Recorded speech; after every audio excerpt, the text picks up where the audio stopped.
Hey everyone, it's Stephanie again, and you are tuned into the review of Married at First Sight, Season 14, Decision Day episode. All right, before we get started, don't forget to click the subscribe button and the notification bell so you can be the first to find out when I post these videos. All right, guys, this week was Decision Day. We made it. We made it. I mean, there have been some tough seasons and some seasons we have army crawled through. I feel like this is one of them. But we made it to Decision Day, and for the very first time we had a full sweep.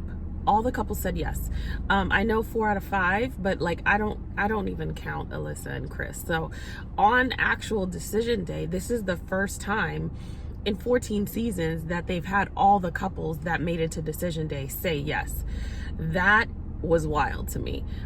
When I was watching Decision Day, as they were talking about things, it didn't surprise me that all of them said yes. But before we got to this episode, did I think all of them was going to say yes? No. Because I don't think that all of them should have said yes. But as they were talking with each other and just like the chemistry, you know, during the filming of this episode, I was not surprised that all of them said yes. So this is gonna be short and sweet because really there isn't much to talk about here. I do not watch the previews because I don't want like all the information to confuse the review. So I'm just gonna say that okay, Jasmina and Michael, I am glad that they said yes, because that was the thing that I said even before they said yes. I said, you know what, they always refer to the first half of this experiment being like incredibly difficult and incredibly terrible, and then the second half being like amazing. So I said, you know what, I think they should give it a real shot after the cameras go away, after all of the stressors of filming, you know, still having to work full time and still filming full time and all of this stuff, people in the way. It's a very curated experience. Maybe without all of that, they'll get to know each other in a way that might be fruitful. So I'm glad that they said yes, even though I feel like, okay, the chemistry component is really a big deal and it's the game changer. And if you know, if it's not there, then nothing else can really happen from it. But I'm glad that they're willing to give it a shot, because the reality is you did all of this to get married at first sight. Like, you're legally married. So I don't think they need to just say, okay, well, forget it, it didn't work out. Like, give it all that you can before you decide otherwise, because you already did the biggest thing. And I think that they might be surprised if it goes another way where, you know, they end up really getting into a space that it's like, this was the moment that we needed in order to get there. So I don't think they can lose by doing that. And if it doesn't work out, then they know that they tried. So that was good. Katina and Elijah Wan, I don't know. You guys know how I feel about that. I don't think he's the best for her, because I don't think that, like, I think there's a lot of work for him to do, in terms of really learning to connect with someone and learning to communicate, not only effectively, but communicate in a way that is respectful, communicate in a way that shows that he can really control his emotions. Like, you can't really be you know, an effective leader of a household or whatever dynamic that you're going to have if you can't even control your own emotions.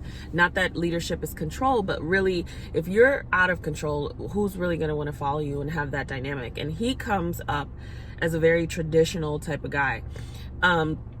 So I don't necessarily think that I see long-term for them. And I think that, you know, they're cute for what they are now. Do I think he genuinely cares for her? Yes. But I don't know, based on what we've seen, that this is going to foster a long-term relationship unless some major changes happen.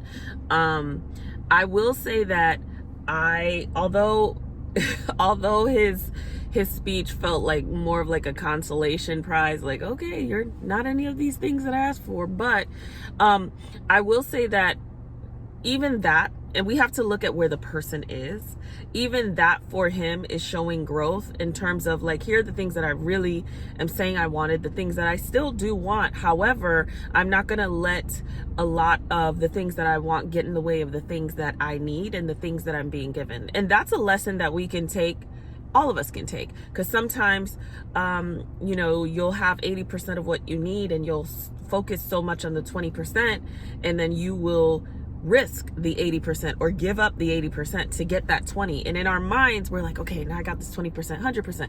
Psych, you gave up the 80. So now you're really at 20% of what you need. And that is not sustainable. So, you know, if they have like some therapy and he really goes through some stuff to be able to really engage in a dynamic that is respectful towards her, and then she goes through her own stuff where she can really set some boundaries and stay in a place that is safe for her, then maybe. I don't know if they're still together, but we shall see. Steve and Noi, I'm glad they stayed together. I have said since the beginning that I felt like they were the most organic couple. My issue, yeah, Steve had his issues about kind of being inconsistent with what he's saying he's doing. It felt very secretive the whole season, you know, and maybe that's a conversation they need to have off camera, but that was the storyline. And maybe that was really production, and this is Steve, the guy who doesn't have a job, where it may not be, you know, factual the way that they present it, but that was his role. So for me, Noi really annoyed me in the way that she showed up, very, to me, immature and also inflexible. But those are things that can be worked on. Like, there was never a time where I felt like they couldn't work out. I did feel towards the end where she kept harping on him and kind of talking junk with their friends, and also like not getting the social media thing, which is so much bigger than just the social media. It's really about your respect with your spouse, and really understanding boundaries and respecting those things, and listening to your spouse's emotions and valuing those. It was so much more than just the social media. So towards the end, I was like, you know, she, like, Steve deserves somebody better. But if those things can be worked on, I do think that they have a chance at longevity. I really think they're the only couple who has a chance at longevity, to be honest. So that is Steve and Noi. I'm glad they stayed together. I'm looking forward to seeing the next episode to see, you know, what's up with them. And I thought it was so cute how he gave her the ring. I thought that was so sweet. It was just a beautiful moment. And I think what's also really cute about that moment is that they all miss that. In this process, they miss the excitement of the engagement. They miss on bended knee and this whole thing. They miss the whole pomp and circumstance of it.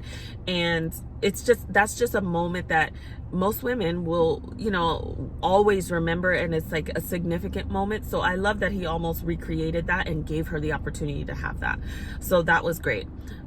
Mark and Lindsay, I'm surprised Mark and Lindsay stayed together, to be honest. I saw it going there in the episode, but like before this episode, I'm surprised that they found reasons to stay together. I don't think that they will be together long term, because I think they both require so much work. They have a lot of stuff that they need to address in themselves prior to being able to have a sustainable relationship, not only with each other, but if they didn't work out, with somebody else. We know Lindsay is the louder offender, so it's easy to say she has issues, but Mark has some stuff that he needs to work on as well. I guess for the sake of, hey, you guys got married at first sight, so give it everything that you can give it. Okay, it's cool that they stay together, but I did not see that coming, and I don't necessarily think that they will continue to stay together. So that is Mark and Lindsay.